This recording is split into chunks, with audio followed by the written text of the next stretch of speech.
कौन से वो है एडजेक्टिव जहां से क्वेश्चन बनते हैं। एक तो लेटर का,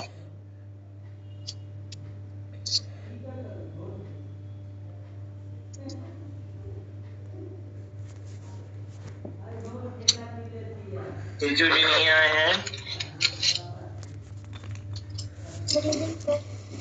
कम लोग ज्वाइन किए हैं सर, जैसे लग रहा है।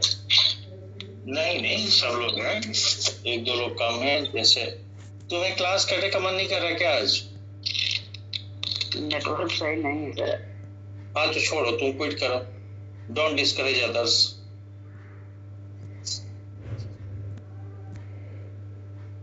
बाकी सबको प्रॉपर्ली विजिबल है? यस सर, एकदम क्लियर है। ठीक है, देखिए तो हम लोगों ने कल देखा था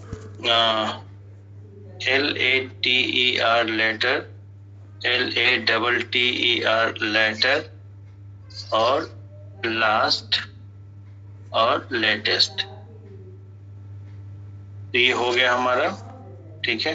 अब हमें देखना है सम और एनी का डिफरेंस, ठीक है। इन दोनों के ही दो मीनिंग है, तो यहाँ ब्रैकेट में लिख लीजिए, यहाँ ब्रैकेट में लिखिए कुछ, यहाँ एनी के नीचे ब्रैकेट में लिखिए कुछ, सम के नीचे भी ब्रैकेट में लिखिए कोई, और एनी के नीचे भी ब्रैकेट में लिखिए कोई, ठीक है। लिखिए, ओके। अब हम देखते हैं कि दोनों में अंतर क्या है। बोले ये भी कहता है कुछ, ये भी कहता है कुछ, ठीक है। तो कब हम कुछ का यूज करेंगे, तो एक एग्जांपल लेके हम लोग देखते हैं।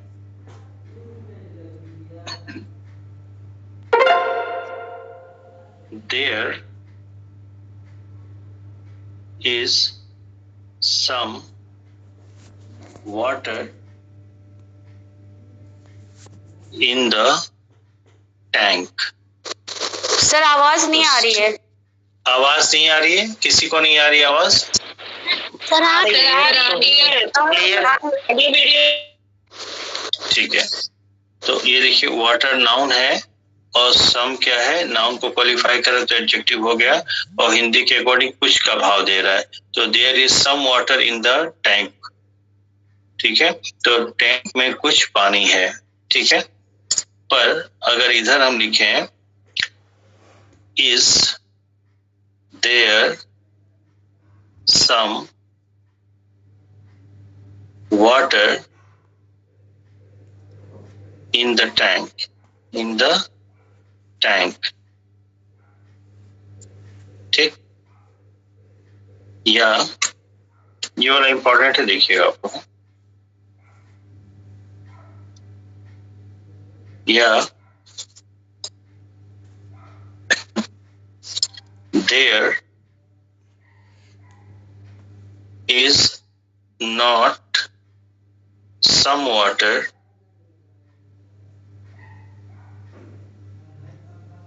in the tank,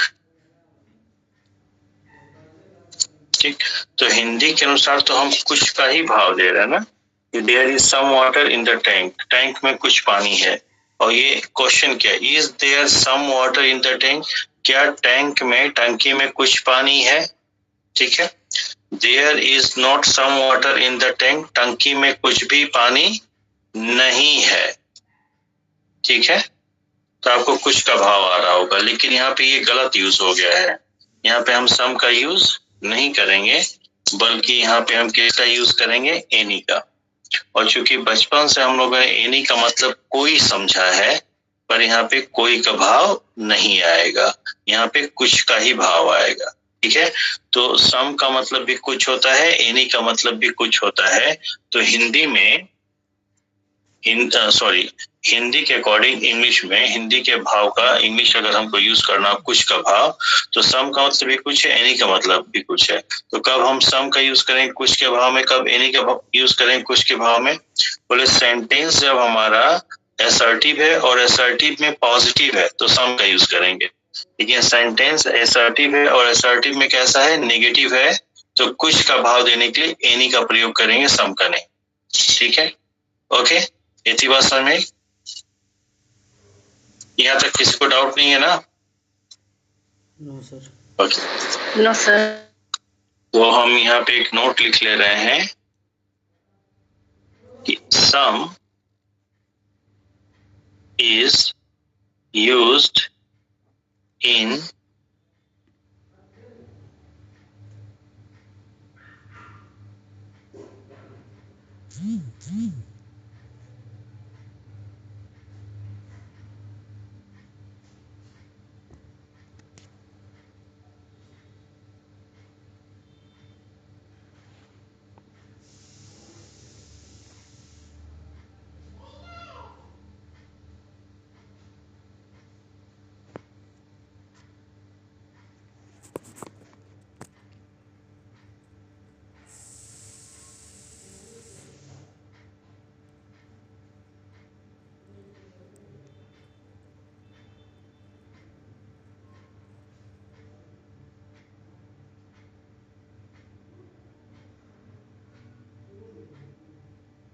एकदम क्लियर है?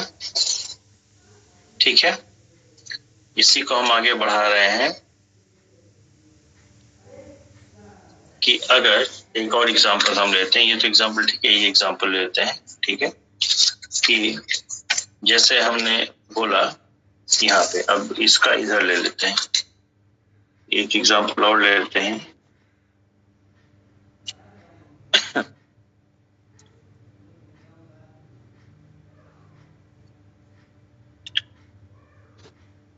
Why are you crying? Why are you crying? Question mark, ठीक है। Have you lost some money? Have you lost some money? ठीक है, तो यहाँ पे क्वेश्चन पूछा अगले ने, किसी को रोते, बच्चे को रोते हुए देखा तो पूछा व्हाई आर यू क्राइंग, तुम क्यों रो रहे हो। बाद में आगे फिर उसने एक सवाल कर दिया, have you lost some money, क्या तुमने कुछ पैसे खो दिए हैं। ठीक है, तो ये भी तो इंट्रोगेटिव सेंटेंस है, लेकिन जिस सिचुएशन में व्यक्ति ने सवाल किया है, ठीक है, उसमें ऐसा लग रहा है कि इस, अगर हम मान लीजिए कि हमने किसी बच्चे को सड़क पे रोते हुए देखा तो हमने पूछा व्हाई आर यू क्राइंग, आगे फिर एक सवाल कर दिया have you lost some money, क्या तुमने कुछ पैसे खो दिए हैं। ठीक है, तो अगर हमने ये सवाल पूछा है उस बच्चे से सड़क पे कि क्या तुमने कुछ पैसे खो दिए हैं, तो बच्चा जवाब देगा ना। ठीक है, तो हमने जब ये सवाल पूछा होगा तो हमने ऐसा गेस किया होगा कि छोटा बच्चा है, हो सकता है इसका पैसा खो गया हो इसीलिए ये रो रहा होगा, हाँ या ना। ठीक है, तो जब हमने ये सवाल किया तो जिस सिचुएशन में ये सवाल किया, हमें उम्मीद है कि इस सवाल का वो हाँ में जवाब देगा, यस और not. Yes sir. Yes sir. इसलिए यहाँ पे इंट्रोगेटिव होने के बावजूद भी हमने सम का यूज किया, एनी का यूज नहीं किया, जबकि यहाँ सिर्फ एक ऑर्डिनरी क्वेश्चन हमने पूछा है, इसलिए हमने यहाँ पे एनी का यूज कर दिया। तो ये बात समझिएगा कि एनी का यूज जो है वो हम सिर्फ और सिर्फ इंट्रोगेटिव सेंटेंस में ही करते हैं। लेकिन अगर आप किसी ऐसे सिचुएशन में सवाल पूछ रहे हैं कि आपको उस सवाल का उत्तर भी मिलना हो और उस उत्तर जो आपको मिलेगा उसके बारे में आप उम्मीद लगाए बैठे कि आपको उत्तर हाँ में मिलेगा, यदि हाँ में उत्तर मिलेगा तो आप क्वेश्चन करते समय ही सम लगा के क्वेश्चन करेंगे, और आप उम्मीद है कि ना में उत्तर मिलेगा तो सम ना लगा के एनी से क्वेश्चन करेंगे। लेकिन अगर ऑर्डिनरी इंट्रोगेटिव सेंटेंस ही आप लिख रहे हैं, उसमें क्वेश्चन करने का ये उत्तर मिलने का चांस ही नहीं है, तो आप हमेशा एनी लगाएंगे। ये बात समझ में आई? Yes sir. मैं फिर से पूछता हूँ, ठीक है, do you have any doubt? No sir. Do you have any doubt? बोलिए भाई। No sir. No sir. देखिए, मैंने क्या आपसे पूछा, एक सेंटेंस मैंने आपको, एक इंट्रोगेटिव सेंटेंस मैंने दिया था आपको, do you have any doubt, DOUBTS, doubts, ठीक है। तो जब मैंने सवाल किया था तो क्लास के सिचुएशन से मुझे पता चल गया था कि आप जो आंसर देंगे मुझे निगेटिव में देंगे, इसलिए मैंने एनी का यूज करके सवाल किया। क्लियर है? फिर एक सवाल कर, would you like to study some more? Yes. Would you like to study some more? देखिए ना, सवाल किया आपसे मैंने, ठीक है। Would you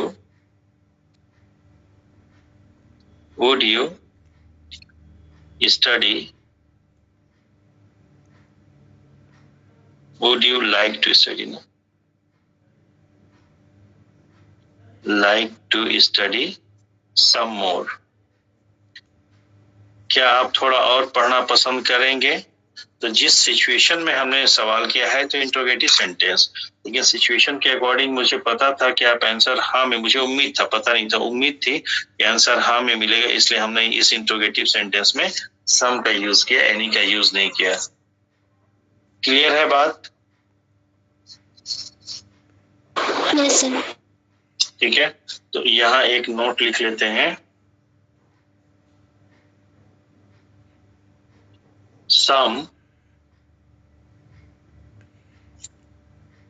is also used in interrogative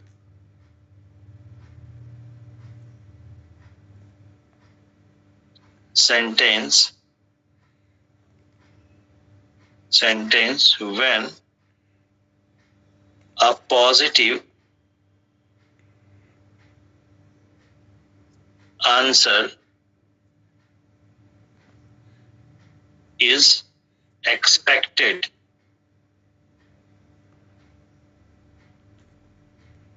at the time of interrogation.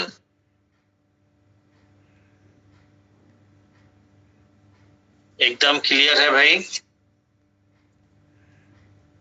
ठीक है, तो मोटा मोटी हमने दो चीजें देखी, क्या कि सम का मतलब भी कुछ होता है, एनी का मतलब भी कुछ होता है। प्रायः हम सम को पॉजिटिव रेफरेंस में चलाते हैं, यानी कि असर्टिव सेंटेंस अगर पॉजिटिव है तो सम चलेगा, और असर्टिव सेंटेंस अगर नेगेटिव है तो सम ना यूज करके एनी यूज करेंगे, एक बात। दूसरी बात, अगर इंट्रोगेटिव सेंटेंस है तो एनी ही यूज करेंगे, ठीक है। लेकिन अगर इंट्रोगेटिव सेंटेंस जहाँ पे इंट्रोगेशन किया गया जिस टाइम पे, वहां पे इंट्रोगेट करने वाले व्यक्ति को उसके इंट्रोगेशन के बदले आंसर हाँ में या पॉजिटिव में मिलने की उम्मीद है, तो वो एनी लगा के सवाल नहीं करेगा बल्कि सम लगा के सवाल करेगा, ठीक है। कुल मिला जुला के बात ये हो गई कि सम जो है हम पॉजिटिव रेफरेंसेस में चलाते हैं और एनी जो है नेगेटिव रेफरेंसेस में चलाते हैं। लेकिन किताबों में भी कहीं एनी के ऊपर नेगेटिव मार्क लगा के दे देता है, इसका ये मतलब नहीं है कि एनी नकारात्मक भाव देता है। हमने ये नहीं कहा कि नकारात्मक भाव देता है। Any is generally used in negative references and some is generally used in positive references. Any doubt? ये नकारात्मक भाव नहीं देता है। कोई दिक्कत? No, sir. दूसरे पे आते हैं। एक पॉइंट हो गया कुछ के भाव में, सम और एनी, ठीक है। तो एनी जो है, any one unknown, ANY, any one unknown, कोई अपरिचित, ठीक है। जैसे घर के जो गार्जियन है, फादर हैं, उनके फोन पे घंटी बजी, ठीक है। अब पता चला कि वो बाहर गए हुए, आपने नहीं उठाया, 2-3 बार घंटी बजी, नहीं, चौथी बार आया तो आपने उठा लिया, ठीक है। तो कहे अरे हम सहारनपुर से दुबे जी बोल रहे हैं। अब बच्चा घर का कोई जानता ही नहीं कि सहारनपुर वाले दुबे जी कौन है, ठीक है ना। तो जब घर जिनके लिए फोन आया था वो आएंगे तो कोई कहेगा ना कि कोई दुबे जी फोन किए थे, कोई दुबे जी, तो वहां पे ऐसे कोई दुबे जी फोन किए थे, कोई तो आया था, है ना। तो कोई दुबे जी फोन किए थे, तो नॉन दुबे जी हैं, अननोन दुबे जी हैं।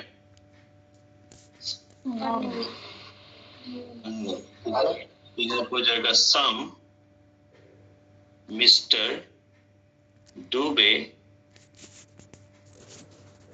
Has rang ring rang rung होगा ना, ring rang rung. Some mister Dubey has rung when नहीं छोड़ो, हटाओ, ज्यादा नहीं लिखना है, ठीक है। तो जब आपने कहा सम मिस्टर दुबे, तो आप क्या कहना चाहते हैं? कुछ मिस्टर दुबे या कोई मिस्टर दुबे? कोई। यहाँ कुछ का भाव नहीं दे रहा। Any doubt? ठीक है। और यहाँ पे एनी जो है, एनी जो है by choice, one by choice, one by choice, CHOICE। जैसे मान लीजिए कि मैं क्लासरूम में पढ़ा रहा हूँ, फिजिकल क्लासरूम था, और मैं कुछ कॉपी करेक्ट कर रहा था और मेरी जो है इंक खत्म हो गई। तो मैंने सामने बैठे बच्चे से पूछा कि बेटा एक एक्स्ट्रा पेन लाया हो तो दे दो। उसके पास 3 पेन था, तो तीनों हाथ में लिया। कहा सर विच वन? तो मैं क्या कहूंगा? एनी वन, कोई भी, बाय चॉइस। कोई दिक्कत? बोलिए भाई। तो you can give me any pen, यानी कि कोई भी पेन। जैसे आप लोग जब PG वगैरह के एग्जाम देते हैं तो उसमें लिखा रहता है इंस्ट्रक्शन में, अटेम्प्ट एनी 5 क्वेश्चंस।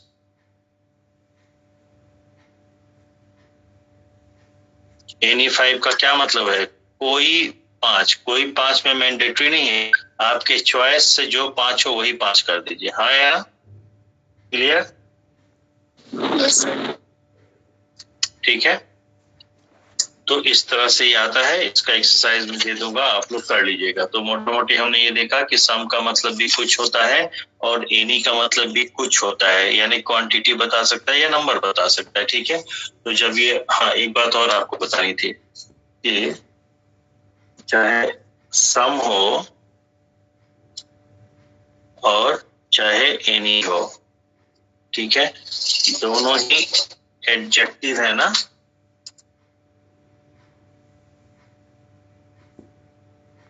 एडजेक्टिव है, और एडजेक्टिव है तो नाउन को क्वालिफाई करेगा। ठीक है। तो ये जिस नाउन को क्वालिफाई करेगा, यह नाउन अपने आप में काउंटेबल भी हो सकता है और अनकाउंटेबल भी हो सकता है। ये बात समझ में आई? ठीक है। इसका मतलब है कि सम और एनी जो है ये नंबर भी डिनोट कर सकता है और क्वांटिटी भी डिनोट कर सकता है। कोई दिक्कत?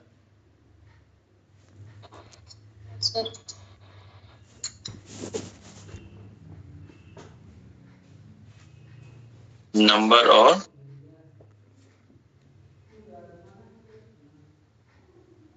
क्वांटिटी। एक बात और, जैसे हम लोगों को लगता है कि एनी के बाद, एनी का मतलब कोई एक होता है ना, ठीक है, ऐसा हमें लगता है, हमें जनरली ऐसा लगता है। तो एनी के बाद जो नाउन आएगा वह सिंगुलर आना चाहिए, क्योंकि एनी को हम सिर्फ कोई के ही भाव में जानते हैं, कुछ के भाव में नहीं जानते हैं। ठीक है। तो एनी के बाद जो नाउन आएगा वह सिंगुलर भी हो सकता है और प्लूरल भी हो सकता है, और दोनों में से कोई भी होगा तो इक्वली सही है। इतनी बात समझ में आ गई सबको? हाईलाइट करिएगा इसको। ठीक है। ओके।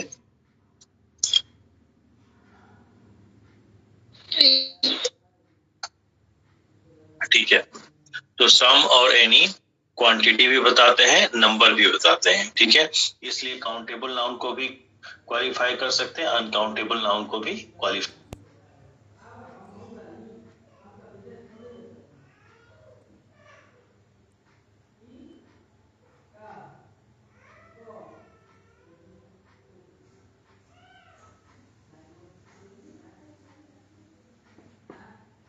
अब उसके बाद क्या था हमारा?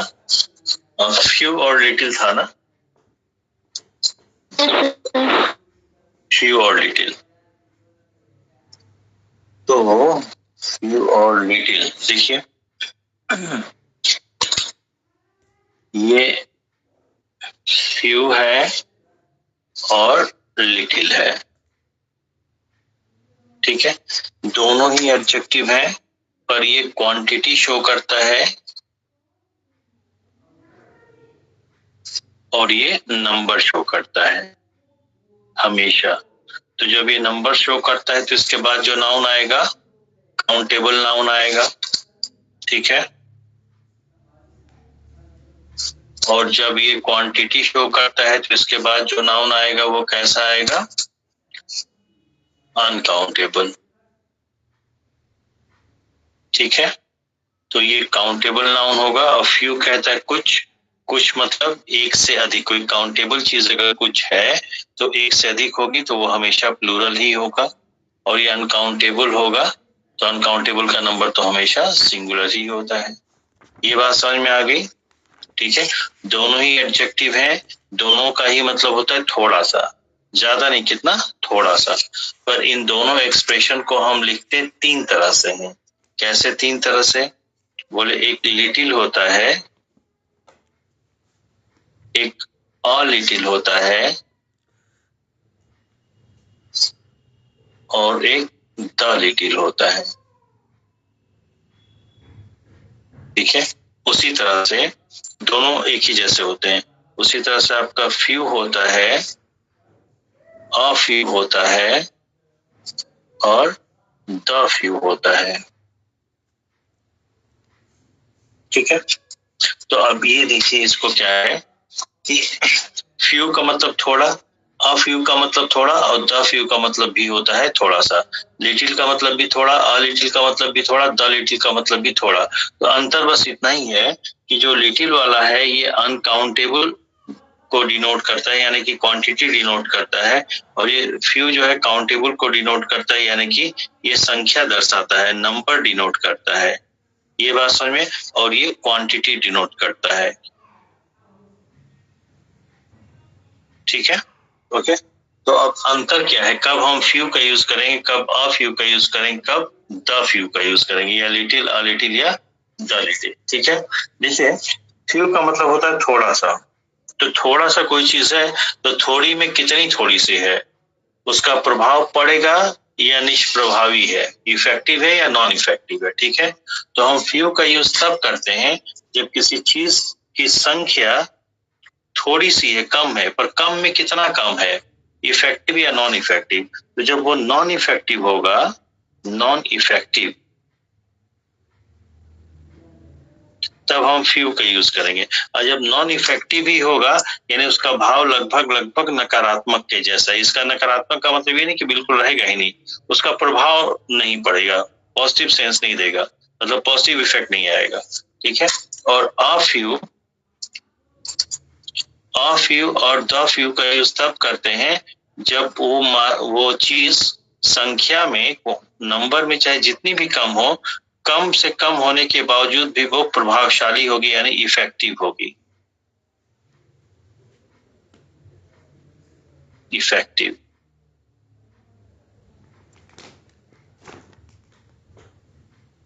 एक एग्जांपल लेके आपको बताते हैं, ठीक है।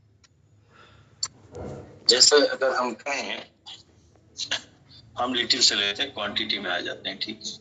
जो भाव फ्यू का है वही लिटिल का है, जो भाव अ फ्यू का वही अ लिटिल का है, जो भाव द फ्यू का वही द लिटिल का। अंतर बस इतना ही है कि ये थोड़ा सा में संख्या दर्शाएगा, थोड़ी से में मात्रा दर्शाएगा। उसमें भी ये सिर्फ लिटिल है तो नॉन इफेक्टिव है, अ लिटिल है तो इफेक्टिव, द लिटिल है तो इफेक्टिव, यानी कि प्रभावशाली, ठीक है। तो जैसे हम कहें कि there is little salt in the soup। Soup बना है और लिटिल सॉल्ट, तो लिटिल क्या कहता है, नहीं, ज्यादा या थोड़ा सा, जवाब दीजिए। नहीं, ना के बराबर। नहीं, है ना। मैंने हाँ मतलब मेरा मतलब समझिए, ये नकारात्मक भाव देता है, क्या कह रहा है कि सॉल्ट है ही नहीं या बहुत थोड़ा सा है? बिल्कुल नहीं ना, बिल्कुल नहीं है तो नो सॉल्ट होता, बिल्कुल नहीं है तो नो सॉल्ट होता, इसलिए मैं सवाल कर रहा हूँ। लिटिल का मतलब सॉल्ट तो है पर इतना कम है कि उसके होने ना होने का कोई फर्क नहीं पड़ता। जैसे मान लीजिए कि मैं बीपी पेशेंट हूँ तो मुझे एडवाइस किया गया है कि आप जो है कम नमक खाइए, तो मेरे चक्कर में अब अलग से दाल सब्जी तो बनेगी नहीं, तो पूरे घर में ही सब लोग एक ही दाल सब्जी बननी, तो नमक कम पड़ता है, सबके लिए कम नमक है। अब किसी दिन गेस्ट आ गए और वो गांव देहात से आ गए, अच्छा नमक खाने वाले हैं तो कहेंगे यार कैसा फीका फीका, इसमें नमक ही नहीं पता चल रहा है, ऐसे ही बोलेंगे ना। तो उनके लिए तो नमक न के बराबर है, हाँ या ना? Yes sir. ठीक है, तो अगर ठीक है न के बराबर, ठीक है, तो न के बराबर है तो ये क्या भाव दे रहा है? नमक है तो, पर इतना नहीं है कि उसका प्रभाव पता चले, तो ये नॉन इफेक्टिव सेंस दे रहा है। यस और नॉट?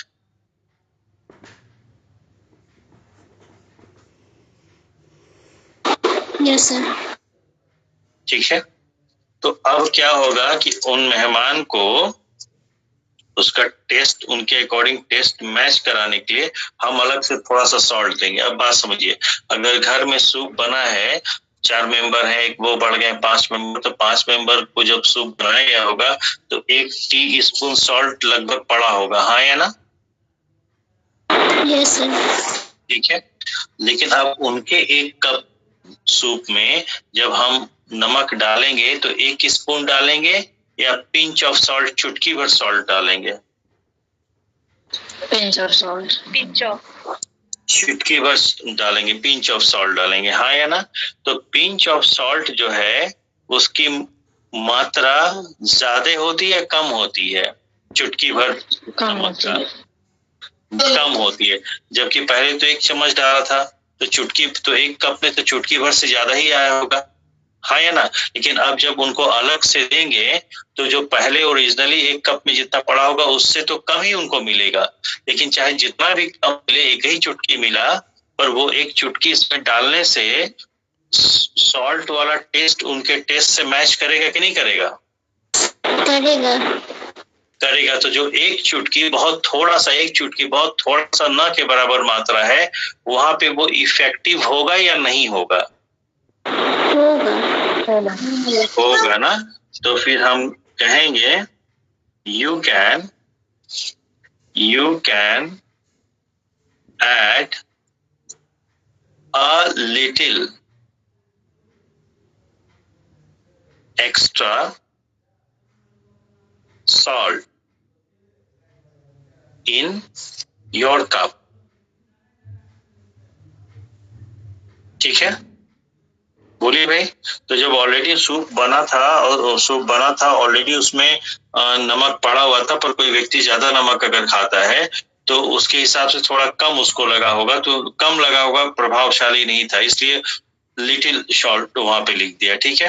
लेकिन जब उनको उनके अनुसार सॉल्ट का टेस्ट मैच कराने के लिए जब अलग से सॉल्ट देंगे तो चम्मच भर के नहीं देंगे, चुटकी भर के, चुटकी भर के जब देंगे तो बहुत ज्यादा नहीं, बहुत थोड़ा सा है, लेकिन चाहे जितना भी कम से कम मात्रा है, थोड़ी सी ही मात्रा है, बहुत कम है, लेकिन वो प्रभावशाली होगी वहां पे नहीं, वो अपना इफेक्ट शो करेगा, टेस्ट मैच करेगा या नहीं करेगा।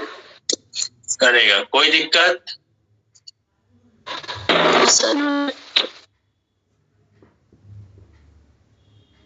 इस बात को समझिए, किसी चीज की मात्रा चाहे कम से कम हो, जितनी भी कम हो, इससे फर्क नहीं पड़ता, चाहे जितनी भी कम हो, लेकिन वो कम मात्रा जिस सिचुएशन में यूज हो रहा है वहां पे उसने अपना प्रभाव दिखा दिया, पॉजिटिव इफेक्ट क्रिएट कर दिया, तब वहां पे अ लिटिल चलेगा।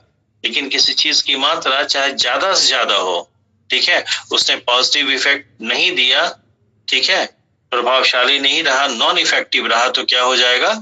लिटिल। Any doubt?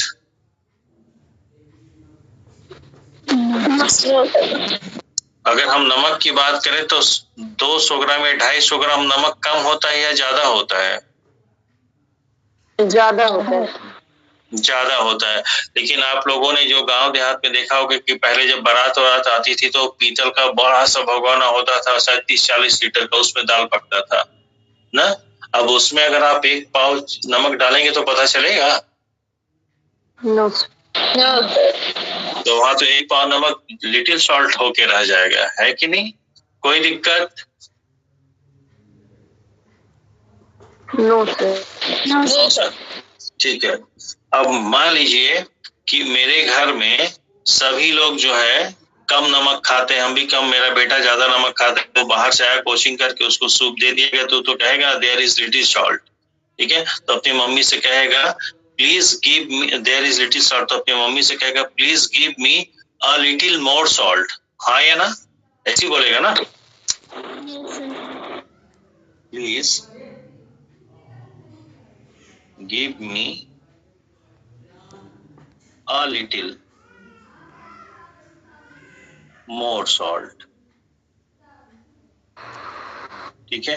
अब दुर्भाग्य की बात यह है कि जिस डब्बे में नमक रखा जाता है उसमें नमक ही नहीं था, नमक खाली हो गया था। जितना नमक था उतना पूरा सूप में पड़ गया था, वही अंतिम नमक बचा था, 1 चम्मच आधा चम्मच जो भी रहा हो।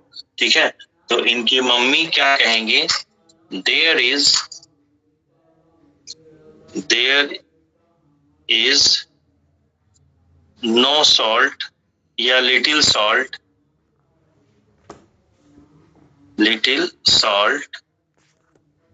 इन द, क्या उसको, जार ही बोलते हैं ना कंटेनर को। ठीक है, तो इनकी मम्मी क्या कहेंगी? जो नमक वाला जार है, नमक वाला डब्बा है, उसमें लिटिल सॉल्ट है। लिटिल मतलब न के बराबर, तुमको दिया नहीं जा सकता। लेकिन वो जब डब्बा जाके देखा किचन में तो उसने देखा कि उसके बेस पे जो उसके ग्रेन्यूल्स होते हैं वो चिपके हुए होते हैं, चीनी और उसके नमक के कुछ ग्रेन्यूल्स नीचे चिपके होते हैं। हाँ या ना? Yes sir. ठीक है, तो वो ये कहेगा डब्बा देख करके कि उसमें जो भी नमक है उतना हमको पूरा दे दीजिए। लिटिल कितना है? डब्बा अगर 1 लीटर या 1 किलो के कैपेसिटी का है तो उसमें से पूरा खत्म हो गया, चिपके हुए वही है। तो जो चिपके हुए हैं वो डब्बा की कैपेसिटी में तो ना के बराबर है, यूजफुल है ही नहीं। ठीक है, लेकिन जब वो देखा तो उसने कहा कि उस जार में जो भी नमक है उतना पूरा दे दीजिए। तो कहेगा कि give me the little salt available in the jar। तो द लिटिल का क्या मतलब है? उसने कहा give me the little salt available in the jar. Jar में जितना भी सॉल्ट अवेलेबल है उतना पूरा का पूरा दे दो। तो द लिटिल का मतलब होता है एंटायर क्वांटिटी।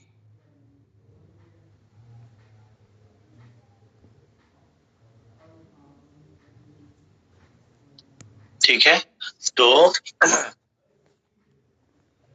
फ्यू का मतलब होता है नॉन इफेक्टिव, आ फ्यू का मतलब होता है इफेक्टिव, प्रभावशाली, इसलिए पॉजिटिव रेफरेंस पे चलता है। ये नॉन इफेक्टिव होता है इसलिए नेगेटिव रेफरेंस पे चलता है। द फ्यू भी इफेक्टिव होता है इसलिए पॉजिटिव रेफरेंस पे चलता है।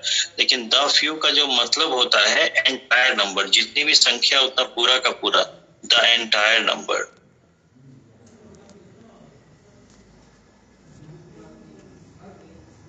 और उसी तरह द लिटिल का हो जाता है द एंटायर क्वांटिटी, पूरी की पूरी मात्रा, द एंटायर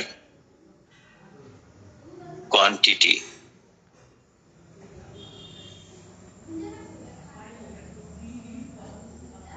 बात समझ में आई?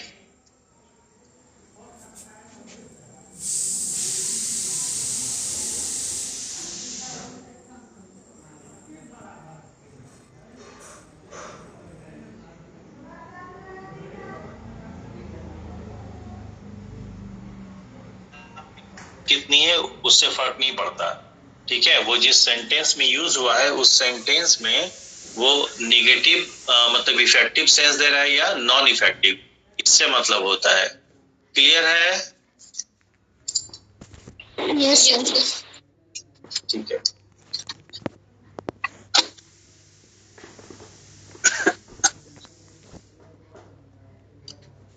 उसके बाद क्या है, फ्यू हो गया, लिटिल हो गया, और क्या हो गया, क्या क्या था भाई, कोई याद दिलाएगा? सम एनी हो गया है सर। नहीं, बचा क्या?